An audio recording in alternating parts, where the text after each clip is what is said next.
In the realm of highly sought after snare drums, there is none louder or heavier, backbreakingly heavy, than this one. It's the original first run Tama Bell Brass.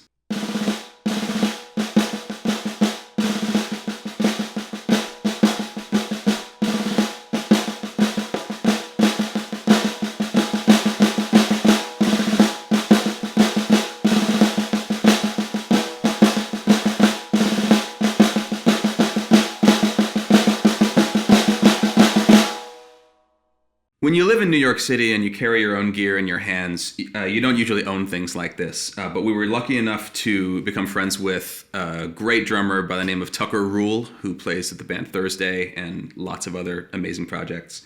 And he happens to be my neighbor, and he let me borrow this monster to show to you guys. This instrument was introduced in the 80s, and it has a very unique, or at least at the time it was unique, construction process. The shell is 3mm church bell brass, or it's actually bronze. They call it bell brass, but it's bronze. And it is sand cast in a mold where they pour it in and turn it into this shell and then basically just sand it down and smooth it out to put it into shape. In the way that a church bell is highly resonant, the shell of this drum is also highly resonant. It's also extremely heavy. I haven't actually weighed this one, but I think it's in the realm of maybe like 28 pounds, something like that. This drum today is outfitted with modern Tama die-cast hoops and, again, a coated G12 Evans on top and a 3mm snare side head. This drum has 10 lugs.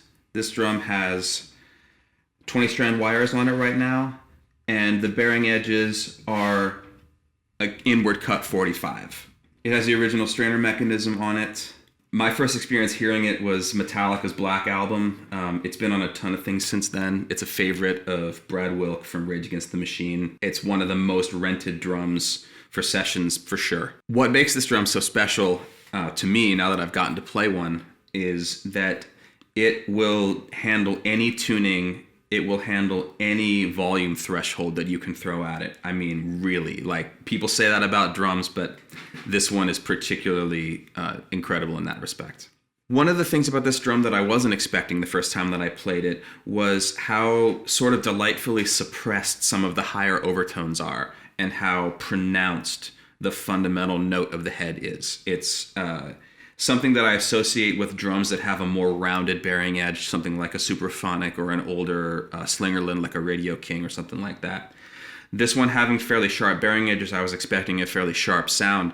And it will give you a lot of articulation, but with an underlying fatness that is just surprising. Right now, the drum is in sort of a medium range of tuning. The snare side head is pitched up a little bit more than I normally would, which is it has to do with this heavy shell, which we'll talk about later.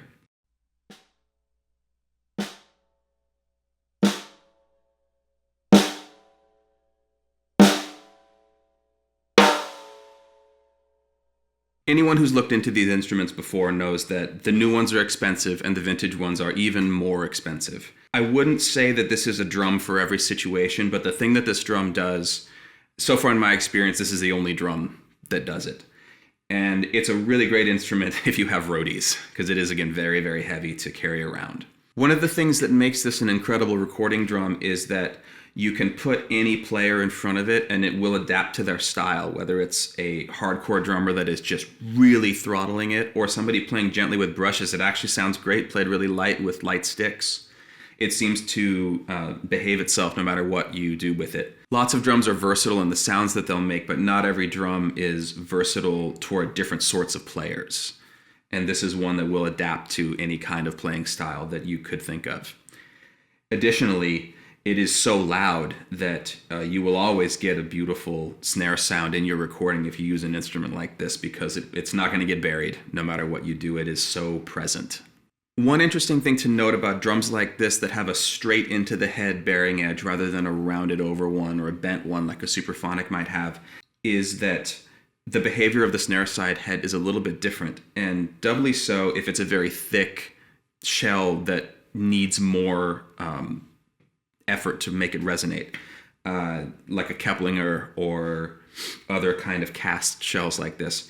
It is that you can and should experiment with tuning the snare side head much higher than you might on different kinds of drums, like a Gretsch or a Ludwig. Those drums' shells are hyper resonant, and these sorts of shells are also hyper resonant, but in my experience, they need more energy and a little more tension from the snare side to get them to really move. And the thinner the shell, the more likely you're going to choke the drum by pitching up the snare side head. With a shell like this, that's never going to happen. You can go quite high and just experiment with it and see what it's going to do. This one right now is very tight, tighter than I would normally use. With a tighter snare side head, I experience more tone coming out of the top of a drum of this design, which means you have a nicer note, you have more sustain, and you have more power. The volume ceiling becomes higher before choking. Another unexpected byproduct of this type of shell is how hilariously loud the cross stick sound is.